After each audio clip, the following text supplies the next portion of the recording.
Welcome to the Endlessness and to the first ever campaign on this game. I know this because I made this game, so there have been no prior campaigns.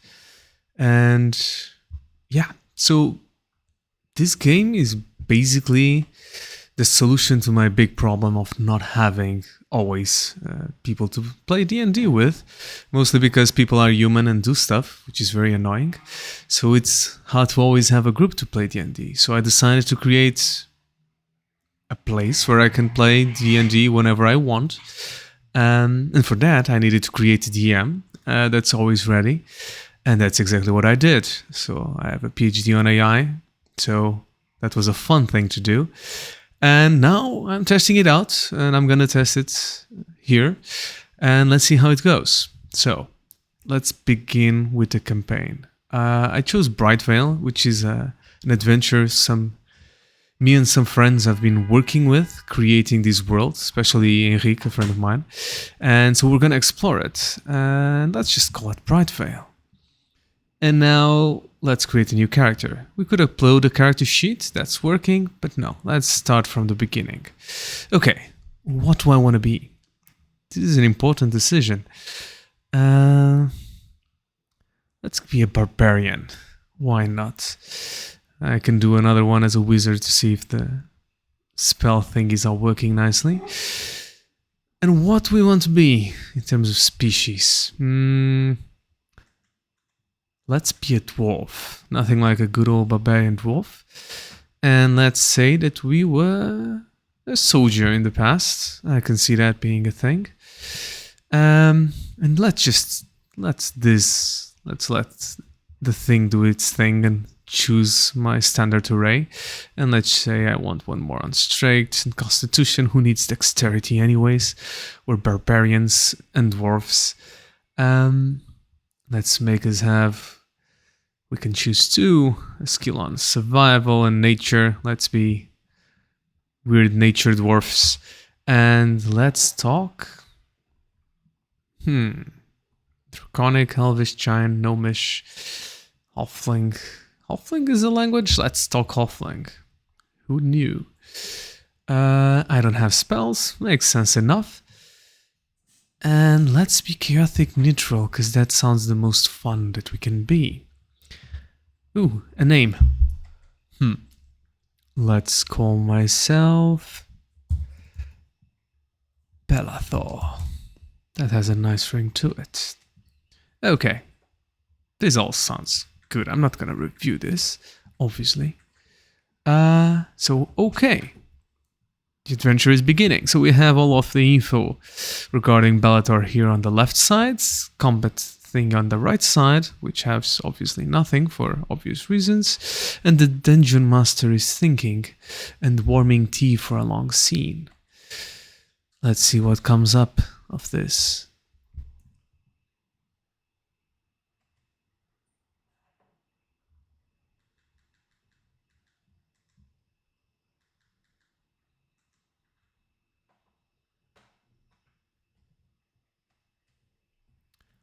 Alright, we're in. So welcome to Brightvale, Belathor. The winter wind howls through the Gate of Souls, carrying with it the scent of coal smoke and hot metal from the forges below. You stand in the shadow of Emberfort's massive walls, the fortress town that guards the only passage into the legendary Brightvale. Around you, the air thrums with purpose. Soldiers in ether-tempered armor patrol the ramparts. Venturers laden with salvage relics trudge towards the guild hall, and the rhythmic clang-clang-clang of hammers on steel echoes from the lower town markets. You are Belathor, a dwarf barbarian with the bearing of a soldier. Your great axe rests comfortably on your shoulder, its weight familiar as an old friend. The chill winter morning bites at your exposed skin, but your dwarven resilience keeps the worst of it at bay. You've come to this frontier fortress for a reason: fortune, glory, or perhaps something deeper that drives you towards the dangers of the wastes. The Explorers Guild Hall looms ahead, a sprawling compound of stone and timber where expeditions are planned and contracts are posted. A massive slate board in the main hall lists active bounties, and you know that's where your journey begins. Current situation. You stand in the main courtyard of Emberfort, just outside the guild hall. The morning sun struggles to pierce the winter clouds, casting the fortress in pale grey light. To your left, the Gate of Souls stands open, revealing the treacherous, venturous trail that descends into the Umberlands. To your right, the sound of sparring echoes from the pit, where slayers train their recruits. You have an active quest, the first expedition. Grand Explorer Mina Ravenna of the Explorers Guild is seeking capable adventurers for scouting mission into the wastes. What would you like to do, Belathor? So I have a bunch of options like entering the Guild Hall, visit the lower market towns, head to the Last Amber Tavern. The tavern is nice. I think I'm gonna do exactly that. So I head for the tavern for a pint. That's exactly what a dwarf barbarian would do, and that's exactly what Belathor is gonna do. Apparently we have an expedition ahead, so I want to be refreshed and slightly drunk ahead of it. So let's see what happens. Okay, I suddenly have to work on the timing here. The dungeon master is taking too long to answer. Okay. You push open the heavy oak door of the Last Ember, and the warmth of the place hits you like a physical force. The air is thick with the scent of wood smoke, strong ale, and something unidentifiable. Perhaps the nameless stew simmering in a cauldron near the hearth. Nameless stew seems like something amazing. I absolutely need to try it. So, the tavern is exactly as described. Low ceilinged, smoke darkened, and alive with the murmur of conversation. A massive stone fireplace dominates one wall, its flames casting flickering shadows across the rough-hewn tables. Patrons, mostly venturers by the look of them, cluster in groups, some celebrating with raucous laughter, others speaking in hushed tones over maps and tankards. Behind the bar stands a grizzled human with a network of scars across his face and forearms, the retired slayer. His eyes track you as you enter, noting your great axe, your bearing, and the way you move. On the counter beside him sits a glass jar filled with what can only be teeth. You find an empty stool at the bar. The slayer barkeep approaches, wiping his hands on a strained apron. "First time in Emberfort?" he asks, his voice gravely. "Or just first time back?" "What do you do?" "I don't know. I guess I'm just gonna order a drink." So I order a pint of ale and say, "Not yet your business, dear lad." Let's see if I get kicked out of the tavern instantly. At least, hopefully, I get a pint of ale. Okay, the barkeep's eyes narrow slightly at your response, but a faint smirk touches the corner of his scared mouth.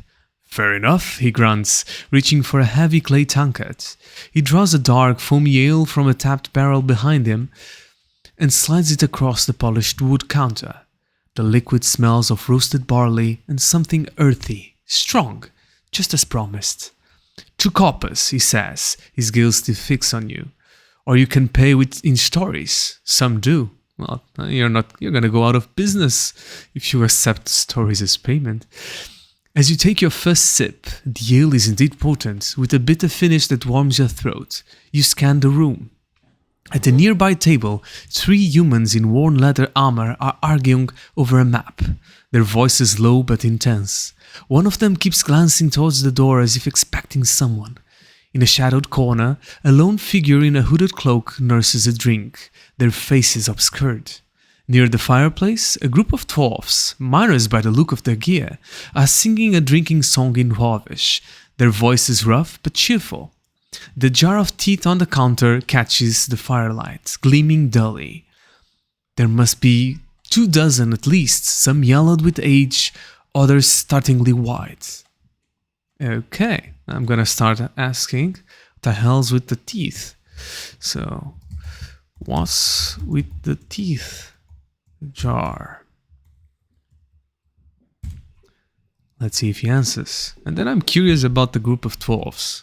I believe dwarves have an affinity to each other, so I want to join them. Okay. The barkeep follows your gaze to the jar. It gives a low chuckle that sounds like stones grinding together. Trophies, he says simply, from patrons who thought they could start what they couldn't finish.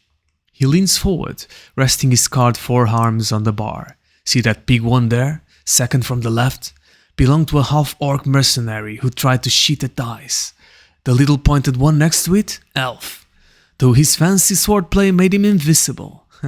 He taps the glass with a thick finger. Every tooth in here tells a story. Most of them end with should have known better. He straightens up, his eyes scanning the room with the practiced vigilance of a veteran. Rule of the last ember. You start a fight, you finish it. Or I finish it for you. Either way, something gets left behind. Damn. He refills a tankard for a passing server, then turns back to you. You look like you could have... You look like you could handle yourself. But then, so did they. He gestures vaguely at the jar. I don't think I want to mess with this guy. So he seems good enough. Accepts stories. So... let's go to the dwarves. I nod to him respectfully. Because I don't want to die, and I don't want him to kill him. I then head to the dwarves singing and ask to join and share some tales. Let's see how they react. They were singing, so they should be quite drunk and hopefully friendly to someone that comes by and is a dwarf. I'm assuming dwarves are racist. That might be true. Okay, you nod respectfully to the barkeep, a soldier's acknowledgement to another warrior, and you slide 2 gold pieces across the counter. He gives a curt nod in return, the transaction complete. Tankard in hand, you make your way towards the fireplace where the dwarves are singing. The song is familiar manning chant, one about digging too deep and finding something that shouldn't have been found. Their voices are earthy, if slightly off-key from the ale. As you approach, one of them, a broad-shouldered dwarf with a braided red beard, notices you and raises his tankard. "Ho! Another son of the stone," he booms, cutting off the song. "Come, join us. There's room by the fire." The others make space on the bench. Up close, you can see they're indeed miners. Their hands are calloused, their clothes stained with rock dust, and they smell of earth and sweat. The red-bearded dwarf introduces himself as Borin Hironhand. We're with the Deep Delver Company, he says proudly. Just back from a month in the Idle Hollows. Found a vein of ether quartz that'll keep the forges burning for a year. He offers you a drink from a shared flask. Something stronger than ale, by the smell. What brings you to Umberfeld, cousin? Looking to join an expedition, or just passing through?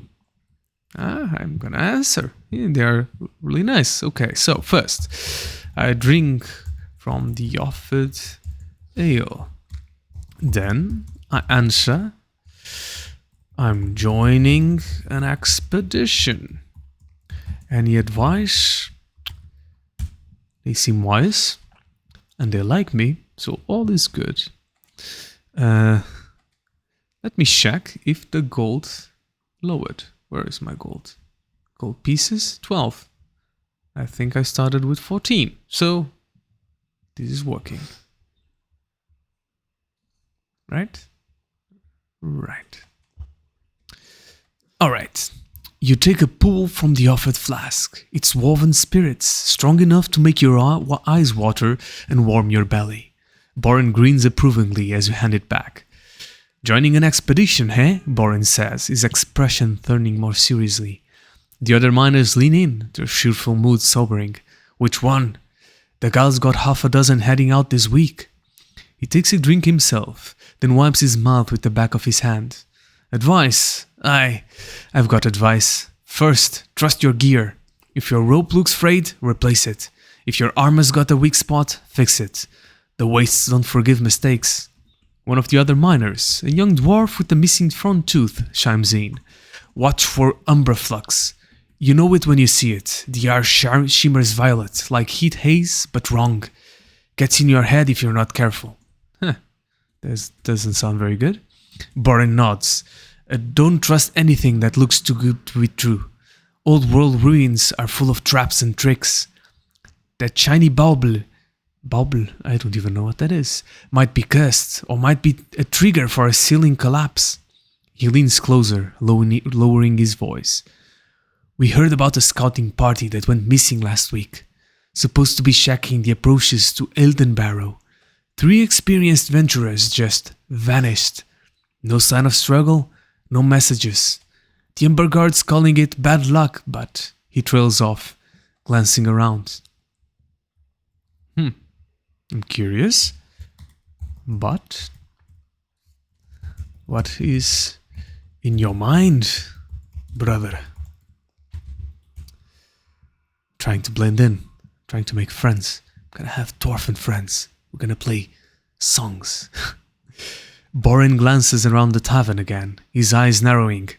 He lowers his voice further, so only you and the other miners can hear. But I've been in those hills for 20 years, he says, tapping the side of his nose. I know when something doesn't add up. He takes another drink before continuing. 3 seasoned venturers don't just vanish without a trace. Not unless something took them, and not something natural. He leans in even closer. There's talk among the old-timers. Stories from before the fort was built. They say the land remembers that some of the old ruins aren't as empty as they seem. The younger miner with the missing tooth shifts uncomfortably. Boren, you're scaring the lad, he mutters. Scaring him? Boren scoffs. I'm trying to keep him alive. If he's heading out there, he deserves to know what he might be walking into. He turns back to you. Look, cousin. The official line is wild animals or terrain hazards. But I've seen animal attacks. I've seen rockfalls. This wasn't either. No blood, no broken gear, no signs of struggle. Just gone. He finishes his drink and sets the tankard down with a thud. My advice? Keep your wits about you. Trust your instincts. And if something feels wrong, it probably is. The wasters have a way of telling you when you're not welcome.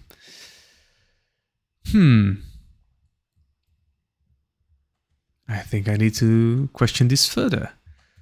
So what do you think it is? Any legend in particular you believe more than others? Curious about my bro Boren, what he thinks about all of this. Boren's expression grows even more serious. He glances at his companions, who exchange uneasy looks. The firelight casts deep shadows across their faces. There's old dwarven tales, Boren says quietly, from before the Sundering. Stories about the Stone Sleepers, beings of earth and shadow that were put to rest beneath the mountains. They were guardians, some say, or prisoners. Depends on who's telling the story. He taps the table with the thick finger. The legend says they wake when the balance is disturbed, when too much is taken from the earth, or when ancient seals are broken. He looks meaningfully at you. The Deep Delver Company's been pulling aether quartz from the idle hollows for months now. Rich veins, untouched for centuries. The younger miner speaks up, his voice hushed. My grandfather used to say the mountains have memory, that they hold on to things.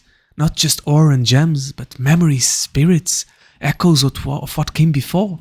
He said sometimes, when you dig too deep, you dig up things that should have stayed buried. Boren nods slowly. I'm not saying it's stone sleepers. Could be something else entirely. Umbra-twisted creatures maybe, or some old world remnants that's still active. But whatever it is, he meets your eyes. It's clever, it's patient, and it doesn't leave traces. He leans back, his expression softening slightly. But hey, maybe I'm just an old miner with too much imagination. The guild will tell you it's all superstition. They have to. Otherwise, nobody sign up for their expeditions. I see. They know a lot about expeditions, these miner boys. Let me ask, have you ever been in an expedition? And would you join me in one? I'd like to go on a dwarven expedition with all these lads. That would be cool. I think I'm supposed to talk with a mirror or something, but these guys are cooler. Borin lets out a hearty laugh that echoes through the tavern. Been on expeditions? Lad, I've lost count. He gestures to his companions. We all have. Mining expeditions, surveying trips, salvage runs, you name it. He sobbers slightly, rubbing his beard thoroughly. As for joining you, that depends. The Deep Delver Company keeps us business, and we've got contracts to fulfill, but he exchanges a look with the other miners. If it's the right kind of job, and the pay is decent, we might be persuaded. The younger miner leans forward. What kind of expedition are we talking about? Scouting? Salvage? Monster hunting? Borin nods. Aye, details matter. Some of the Gald's contracts are suicide missions dressed up as opportunities. Others are legit. You seem like you've got good head on your shoulders. For a surface dweller, he winks, the dwarfen jab good-natured. So, he continues, tell us what you know. Who's leading it? What's the objective? What's the pay? And most importantly, what's the survival rate for similar missions? Well, he's asking a lot of questions to which I have no answers since I don't know what my expedition is. So I guess the plan is to make shit up. Okay. Let's make up a story.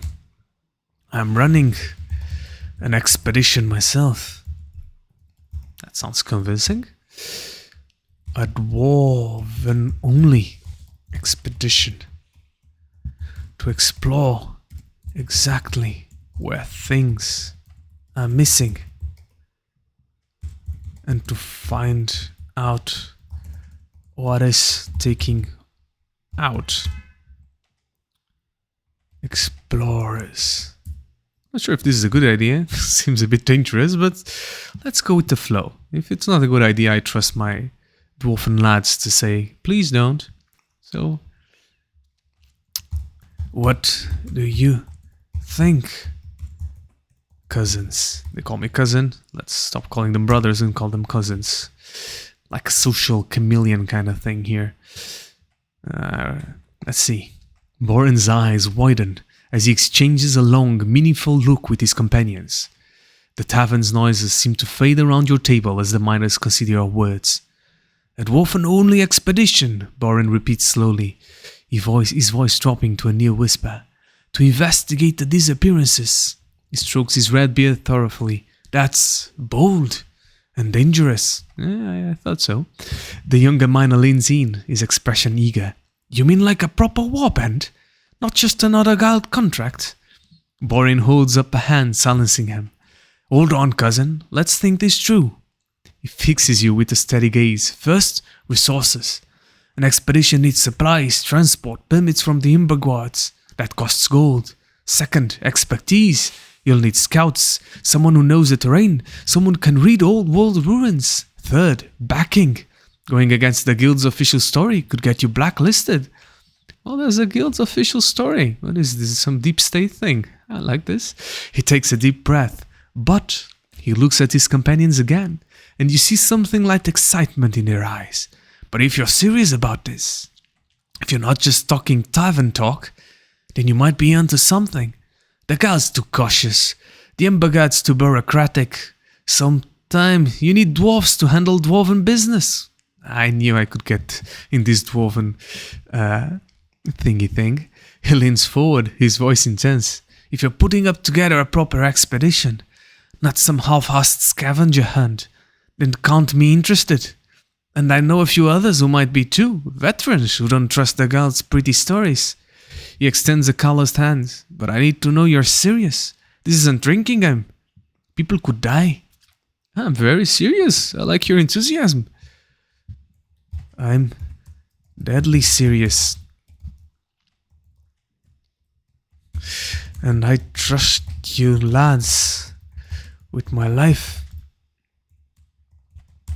can trust me with yours. Yes. So, shall we do it? Create our band. Claim what is rightfully dwarven. I don't want to claim dwarven superiority here, but I need to go with this edge here. I feel I have a good connection with him. Yeah, I hope you understand. Borin's hand closes around yours in a grip like iron. His eyes blaze with a fire you haven't seen before. Part determination, part something older and deeper. By the Forge Father's hammer, he says, his voice thick with emotion. You speak true. He releases your hand and turns to his companions. What say you, lads? Do we follow this one? Do we find out what's stealing our kin from the mountains? The miners exchange looks, then one by one they nod. The younger one slams his tankard on the table. Aye, I'm in. Better to die searching for truth than live wondering. Warren turns back to you, a fist grin spreading across his face. Then it's settled. The Stone Seekers are on tonight. Hey, how dare you? Making up the name. I wanted to make up the name. He raises his flask. To finding what's lost, a claiming what's ours. The other miners raise their drinks, their voice joining in a low rumbling chorus. Stone Seekers! Okay, I like the name. Can be the Stone Seekers, even though I don't like this creating names without my authorization. Borin lowers his voice again. All business now. First things first. We need a plan. A real one. Not just bold words. He counts on his fingers. 1. We need to know exactly where those venturers disappeared. 2. We need gear. Proper expedition gear, not mining tools. 3. We need to move quietly. The guard won't like us poking around their business. He looks at you, waiting for your leadership. Where do we start, Captain? What's your first move? Okay, first of all, I like this captain thing. Yes, I'm captain. Second, I have no idea. I don't know how any of this works. Okay, so we're now planning an expedition to find these venturers. One of them said he knew where they disappeared, right? And that he did many expeditions. So I'm gonna trust that guy with the directions. What's our first move? Let's go. First, we need supplies. Borin, can I trust you with this? Do you need gold from my side? I don't have much gold, but he does need to know that. And as for where they disappeared, cousin, you said you knew where it happened, right? He said he did, correct? I think he did. So we go there, try to find what's killing venturers, profit. It seems like a straightforward plan.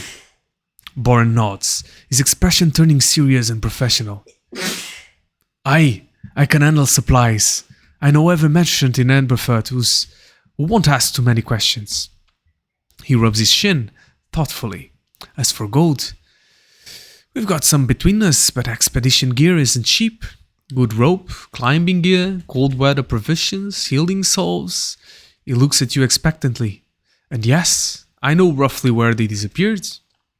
The last known position was near the Whispering Crags, about 2 days' hike northwest of here. That's where the scouting party was supposed to be checking approaches to Ildenbarrow.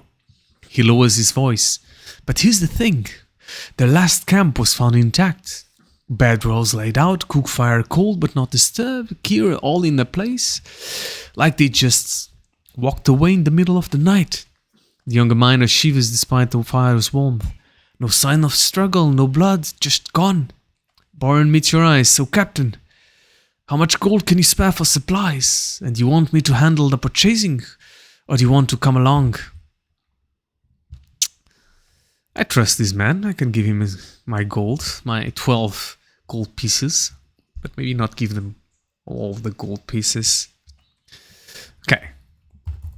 How much do you think you need? I'll give all required. Let's hope he says something less than 12 gold. And what else? I'll say I'll stay here planning and wait for you. We leave tomorrow at dawn. I think we cannot leave the gates without permission, or can you? Are the gates open for us to leave? Do we have a pass? Let's see if he doesn't bankrupt me. Hope he doesn't bankrupt me. Boren thinks for a moment, calculating in his head. For a proper expedition, let's say 6 of us for a week in the wastes. He ticks off on his finger. Rations, climbing gear, cold weather gear, medical supplies, extra rope, torches, oil. You're waiting for too many things here, Boren. He looks up. 50 gold should cover the basics.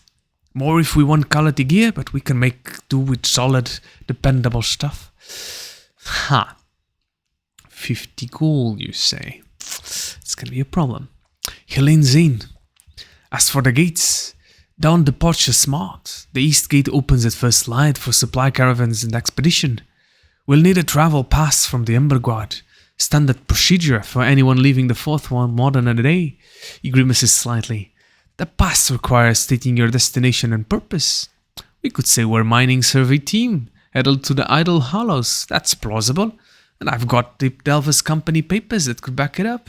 I like where you're going here. That's smart. Okay, let's do that.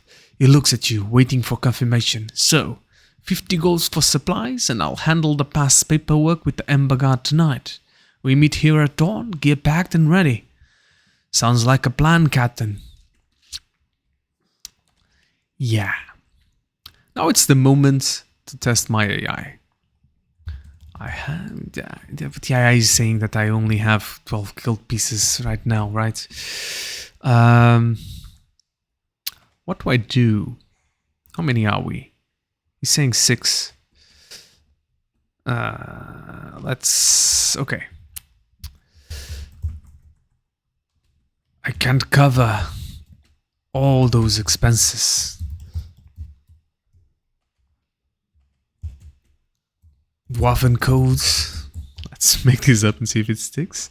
Says each dwarf needs to cover his own tracks. You know this as well as I. I cover 10 gold pieces. It seemed fair to you all. Now, if my eyes working properly, this should be a roll. I haven't been doing any rolls, right? Not calling a roll, damn it. Why are you not calling rolls? Oh well. I'll try to do something that requires a roll in a while. Boren chuckles, a deep rumbling sound. Aye, that's the dwarven way. Each covers their own gear. You're right about that, he nods approvingly. 10 gold from you is fair. We'll each chip in our share. He turns to the other miners. Lads, we're each putting in 10 gold for common supplies. Personal gear comes from our own pockets. Agreed? The miners nod, reaching for their corn purses. The younger one speaks up.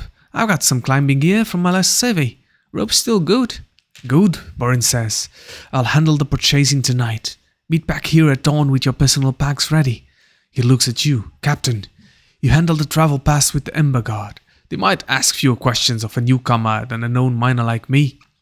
He stands draining the last of his drink. Stone Seekers, down at the east gate. Don't be late. The miners rise, clapping you on the shoulder as they pass. Boren gives you a final nod. Good hunting, Captain. See you at first light. Alright. This is going too well. Okay, I head to the Ember Guard barracks to get the pass. And let's see if that also goes well. If it's dwarves manning the Ember Guard barracks, I think I'm gonna be fine. Apparently there's a bro ship going on around here. If not, let's see. The last ember's warmth fades behind you as you step out into the crisp winter evening. Ember-fought stone streets are quiet now, lit by flickering lanterns hung from iron brackets. Your breath mists in the cold air as you make your way towards the Ember Guard barracks. The barracks stand near the fort's eastern wall, a sturdy stone building with narrow, arrow-slit windows. Two guards in polished breastplates stand at attention by the heavy oak door, their breath visible in the chill. They watch you approach with professional detachment. "State your business," the older guard says, his voice carrying the clipped tones of military discipline. "I need a travel pass," you reply, "for an expedition leaving at dawn." The guard nods, opening the door. Inside, Sergeant Vaughn handles passes. You step into a Spartan room moored by a central hearth. A grizzled dwarf with a neatly trimmed beard. Oh, a dwarf. I like this. And an Ember Guard tabard sits behind the heavy desk, writing in a ledger by lantern light. He looks up at you as you enter, his eyes sharp and assessing. "Travel pass," he asks without preamble, dipping his quill in an inkwell. "Destination? Purpose? Party size?" Destination. Oh, good. The AI is always suggesting giving the cover story. Mining survey to the Idle Hollows. Yes, Dungeon Master, that's exactly. I'm going on a mining survey to the Idle Hollows. Party of 6. Full dwarven, as every good party should be. Am I right, cousin? Let's see if this cousin thing keeps working. I might run out of luck. Let's see. Sergeant Vaughan gives you a brief, non-committal grunt, the dwarven equivalent of acknowledging your attempted camaraderie without actually agreeing. He dips his quill and begins writing in the ledger with precise, efficient strokes. "Idle Hollows," he repeats, his voice flat. "Deep Delver company business." He looks up, waiting for your answer. His eyes are sharp, missing nothing. The fire crackles in the earth, casting dancing shadows across the stone walls. You notice a map pinned to the wall behind him. Ember Fort and the surrounding wastes, with various markings you can't quite make out from this angle. Yes. Deep Delver company business. Let's see if he buys it. Apparently, dwarves buy anything another dwarf says. So yeah.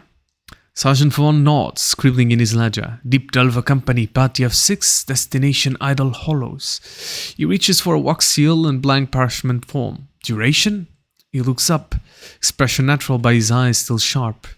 Standard passes for 7 days. After that, you're considered overdue and the such party may be dispatched at your company expense. He says this last part with the tone of someone who's had it 1,000 times. He dips the quill again, waiting. The fire pops, sending a shower of sparks up the chimney. Outside, you can hear the distant sound of the night watch making their rounds. I want a longer duration. I don't want to pay for extra things. 7 is the standard for other parties. This is a dwarven party. It requires more time. We have tiny legs. I tried to convince him to give me a longer pass. 14 days at least. Why 14 days? I do not know. I'm making up things. So, let's see. Again, this should be a roll, and I don't think the DM is gonna ask for a roll. I need to correct this. Okay. Let's see where this goes. Sergeant Vaughn's expression doesn't change, but you see the corner of his mouth twitch, almost a smile, but not quite. Tiny legs, hey? He says dryly. I've seen dwarves march 30 miles in a day through mountain passes. Don't try that one on me, cousin. Ha, the cousin thing. He taps the quill against the inkwell. Standard is 7 days for a reason. The wastes aren't safe for extended stays without proper fortification. He studies you for a moment. If you need more time, you need to show me a proper expedition plan with fortified campsites and supply caches, or... He leans forward slightly. You tell me the real reason you need 14 days. His gaze is steady, professional, but there's an edge to it now. He's seen enough expeditions come and go to know when someone's stretching the truth.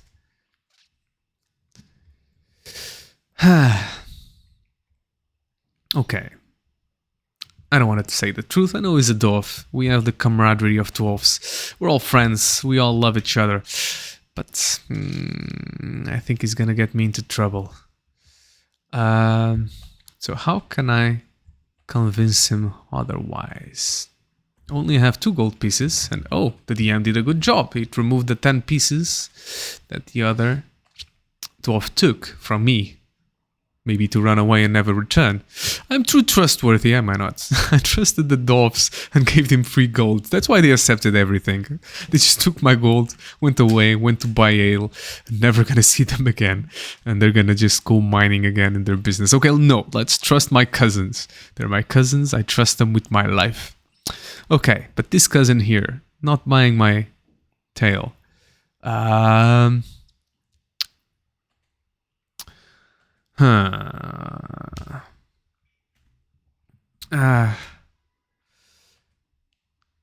Let's continue with the tale of mining. Okay, I'll be honest. We want to give it a go at some mining right away. And you know, this takes time. 7 days wouldn't cut it. Again, this should be a roll, and I don't know why the DM is not asking for rolls.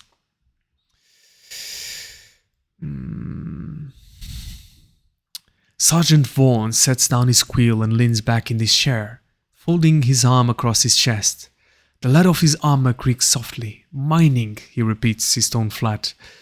In the idle hollows. He looks at you for a moment, then sighs, a sound of weary experience. Listen, cousin. I've been stationed here for 15 years. I know every rock and gully within 3 days' marches of these walls. He leans forward again, his voice dropping. The idle hollows haven't been picked clean for decades. There's nothing there worth a 14-day expedition. He taps a finger on the desk. Now, if you're heading northeast toward the Whispering Crags, that'd be a different story. But that's Venturer territory, and they've had issues there recently. He watches your reaction carefully. The fire crackles in the hearth, and you can hear the distant sound of the night watch changing outside. They're still changing outside. Jesus, they take a long time to change. So, issues. I ask, looking surprised. What issues? Again, this should be a roll. DM, you're not doing a good job. Which means I didn't do a good job. Sergeant Vaughn's expression tightens. He glances towards the door, then back at you, his voice dropping to a near whisper. A scouting party went missing near the crags about a week ago. 6 venturers. Experienced folk, not greenhorns. Their camp was found intact, but no sign of them. He leans in closer. No struggle. No tracks leading away, just gone. He shakes his head. The Ember Guard sent a patrol to investigate, but they found nothing. No monsters, no bandits, no cave-ins. Just empty wilderness. He studies you, his eyes searching yours. Now, I'm not saying you're heading there, but if you were, you'd be a fool to go without proper backup and a solid plan, he pauses. And you need to file a different kind of pass, one that acknowledges the risks. He picks up his quill again, his tone returning to official business. So, idle hollows, 7 days or something else? I keep pushing for 14 days for idle hollows. I try to be as charming and convincing as possible. Come on, ask for a roll. Don't be a bad dungeon master. You're being a bad dungeon master. I'm gonna kill you. Gonna offload you to Chinese cloud. You lean forward, giving Sergeant Vaughn your most recent and earnest dwarven look. Cousin, hear me out, you say, your voice taking on the rhythmic cadence of a seasoned negotiator. The idle hollows may look picked clean to the untrained eye, but I've studied the old Deptilva survey. There's a secondary vein system that was never properly mapped. Too narrow for the big operations, but perfect for a small, determined crew. You gesture with your hands, painting a picture with words. 7 days get us there, and back with maybe a day of actual work. 14 days. That gives us time to set up a proper camp, do careful serving, and actually bring back something worthwhile. We're not looking for a quick strike, we're looking to do it right. The dwarven way. Yeah, that's right, push on the dwarven fealty. And finally a roll. Sergeant Vaughn watches you, his expression unreadable. The firelight dances in his eyes as he considers your words. The moment hangs in the balance. Will he see the determination in your eyes? Or will he stick to regulations? Let's roll DC 15, come on. No, 11, and I have a man who's 1 of charisma. Why? Why am I not charismatic? I'm a bearded dwarf. I should not just gone with... Oh god, I have 8 of charisma and did not notice this. Oh boy, I should not have gone with being... Whoa, I have 17 of strength, I'm a beast. Sergeant Vaughn shakes his head slowly, a look of wary skepticism on his face. Secondary vein system, he repeats, his tone flat, unmapped after decades of deep delver operations. He sighs, rubbing his temples. Cousin, I've heard every variation of the story. Undiscovered veins, old maps, secret passages. He picks up his quill with finality. 7 days, standard pass. If you find something that needs more time, you can send a runner back for an extension, provided you have something substantial to show for it.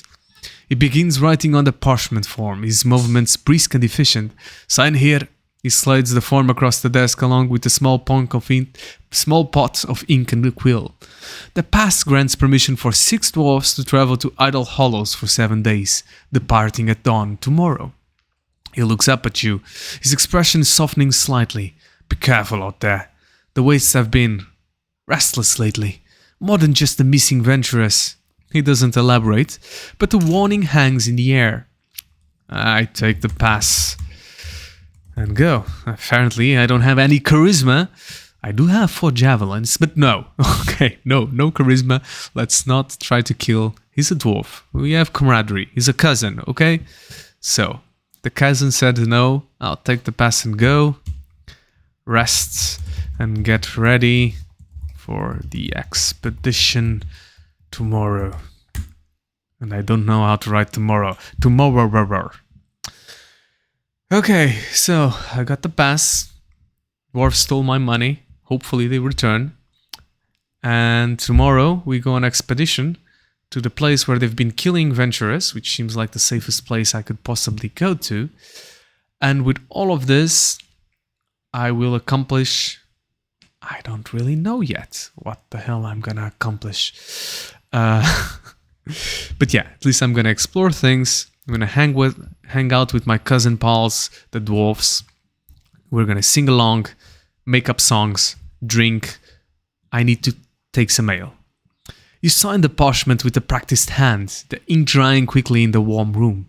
Sergeant Vaughn presses the ember-guard seal into the red wax at the bottom, a stylized flame with the fortress wall. He hands you the pass, his expression serious. Safe travels, cousin, he says, and remember what I said about the crags. Some things are better left alone. You nod, tucking the folded parchment into your belt pouch. The night air hits you like a cold slap as you step back outside. The stars are sharp and bright in the winter sky, and the fort is quiet now, most of its inhabitants having retired for the night. You make your way back through the stone streets, your breath misting with your chill. The last embers windows are dark, the tavern's closed for the night. You find a modest inn nearby, the Stone Pillow Inn. The Stone Pillow. Well, the Stone Pillow. I don't want to sleep in a stone pillow. Where you secure a room for a few coppers. The room is sparse, but clean. A straw mattress, a wash basin and a small table. You lay out your gear, checking your great axe's edge, counting your javelins, and organizing your pack. The travel pass sits on the table, a reminder of the journey ahead. As you settle in for the night, you can't shake Sergeant Sworn's words. No struggle, no tracks leading away, just gone. I mean, sounds safe enough. Okay, so the DM is saying that I can double check my equipment, review what I know, plan the route. No, I'm gonna... That seems like I double check the equipment and sleep early to get a good rest and join my cousins in the morrow. Boren and the younger one, which I have no clue what his name is. Maybe I should have written that down. I need to add a little writing thing here that has already been suggested so I can write things down. Although I can always scroll back to find his name. But who cares? He's the young dwarf and Boren. And they're my cousins. They're gonna go on an expedition. And hopefully they haven't stolen all my money to buy ale. Or if they did, they at least will share that ale with me and we're gonna be happy. So you methodically check each piece of equipment. The great axe's edge is sharp, the leather wrap haft solid. Your 4 javelins are straight and balanced. The explorer's pack contains everything it should. Bedroll, mess kit, tinderbox, torches, rations, water skin, and 50 feet of hempen rope. Your shotbow and quiver of 20 arrows are in good condition, and your gaming set and healer's kit are neatly packed. Satisfied, you bank the small hearth fire, strip off your boots and outer layers, and settle onto the straw mattress. The room is cold, but the blankets are thick wool. You fall asleep to the distant sound of a Yemba night watch calling the hours. Day 2. Morning. Dawn light filters through the small high window of your room at the stone pillow. The inn is already stirring. You can smell porridge cooking downstairs and hear the clatter of dishes. A rooster crows somewhere in the fortress town. You dress quickly, pulling on your traveler's clothes and strapping on your gear. The travel pass is secure in your belt pouch. Downstairs, the common room is half full with early risers. A couple of merchants discussing prices, a few off-duty guards nursing mugs of ale, and a weathered-looking dwarf with mining tools leaning against the wall. The innkeeper, a stout human woman with flaw-dusted hands, nods as you approach. "Breakfast?" she asks, gesturing to a pot of porridge and a plate of hard biscuits. "Yes, please," I say. "An ale. A jug of it for the road ahead." Being drunk is the best decision when you start any adventure. As a dwarf, I think it's almost mandatory. The innkeeper raises an eyebrow but doesn't comment. Thank God she doesn't comment. I don't want judgment. She ladles a generous portion of thick oat porridge into the wooden bowl and slides it across the counter, then fetches a clay jug from behind the bar. "That'll be 3 coppers for the meal, 5 for the ale," she says, wiping her hands on her apron. The porridge is hot and filling, seasoned with a pinch of salt and a drizzle of honey. The ale is dark and malty with a slight bitter finish. Good traveling ale that won't go bad quickly. Nice. You eat quickly, watching the other patterns. The dwarf with mining tools hasn't moved, nursing a mug of something and staring into the middle distance. As you finish your meal, you hear the sound of heavy boots approaching the inn's door. 3 dwarfs enter, dressed in practical travel gear with packs and tools.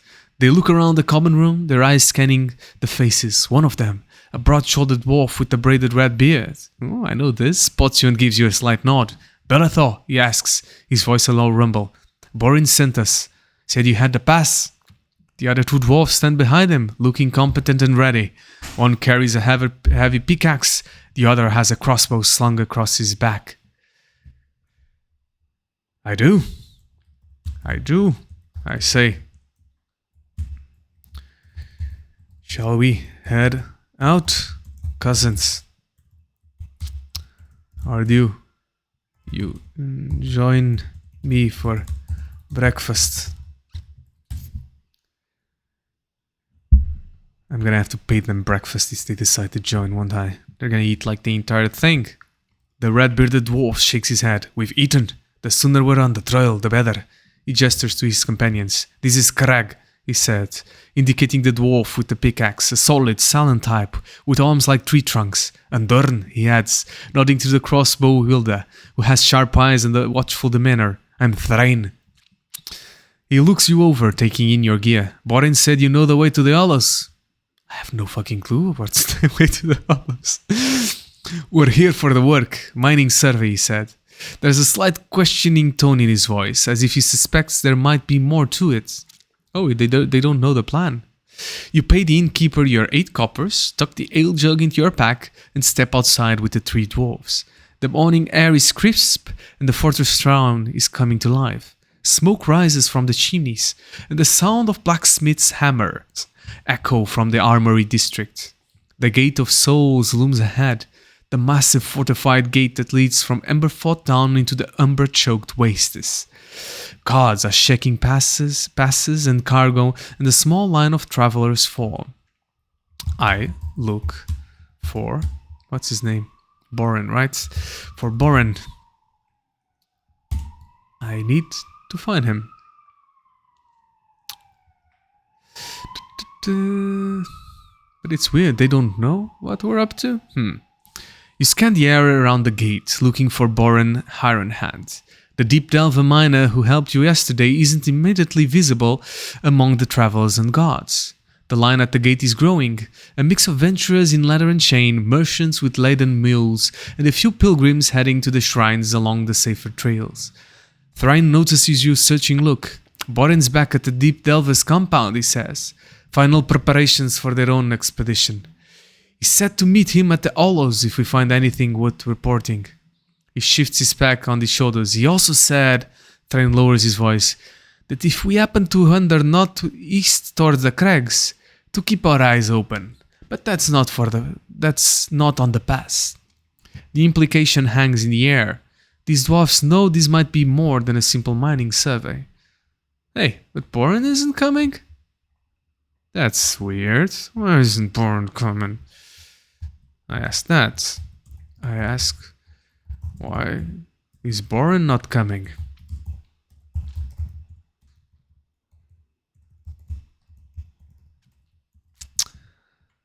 He took my money and he's not coming. It gives me some random dwarfs. Thrain shakes his head. Deep Delvers got their own contract. A big excavation in the Shattered Spires. Boren's leading their crew. He said you were a good sort, though, trustworthy. Gives you a measuring look that you might have. Ambitions beyond the Hollows. He glances at the gate and back at you. We're being paid for 7 days' work. Survey, mapping, sample collection, standard rates, he pauses. But if there's something else out there worth finding, well, we're dwarves. We know how to recognize opportunity. I get your hidden, nuanced jabs at what we're doing. Crag grunts in agreement, hefting his pickaxe. Durn just watches the gate, his hand resting near his crossbow. The line is moving forwards. A guard in Embergon livery is checking passes, occasionally asking questions or directing travelers to different inspection stations. Okay. I think this is a good place to end this first session, because it's the beginning of the actual expedition. And I want to think a bit about whether I just go with these 4 guys. The 3 guys were just going to be 4, or if I try to convince Boren to come along. So, we actually did a lot. This was cool. So, a bunch of messages. And it has begun our big expedition of the Stone Somethingers. What was our name? They gave us a name. I need to find that name. The Stone Seekers? The Stone something? Now I'm curious. I can't go anywhere without knowing what's the name of it. Stone Seekers. Okay, that's the name. Okay. So this is the beginning of the Stone Seekers adventure, and we'll continue this at another session.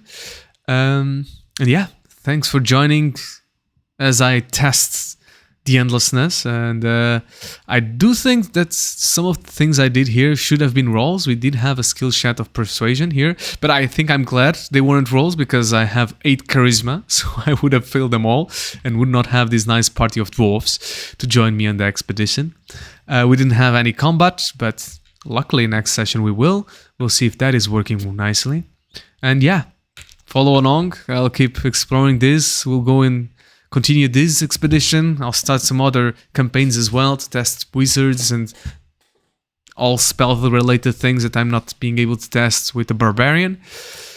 And yeah, I look forward to continue exploring and building the Endlessness. And if you want to try it out, it's available on theendlessness.com. So do try it out. Tell me if it sucks. And if you find that it sucks, tell me why. If you find it fun, tell me why as well. I'll keep working on this. I actually think this is turning out quite nicely. So all of this is going to be recorded. So all of the changes that we do in the world and all of the things are actually being saved in the world state. So as we move along, theoretically, everything should be saved. And the way different characters behave towards me should also be saved. If I do something silly, that should have repercussions a long time in the future. That's how I coded it at least. So let's see if that's true. Let's keep testing it. And yeah, join me for more The Endlessness adventures in the next session. Bye.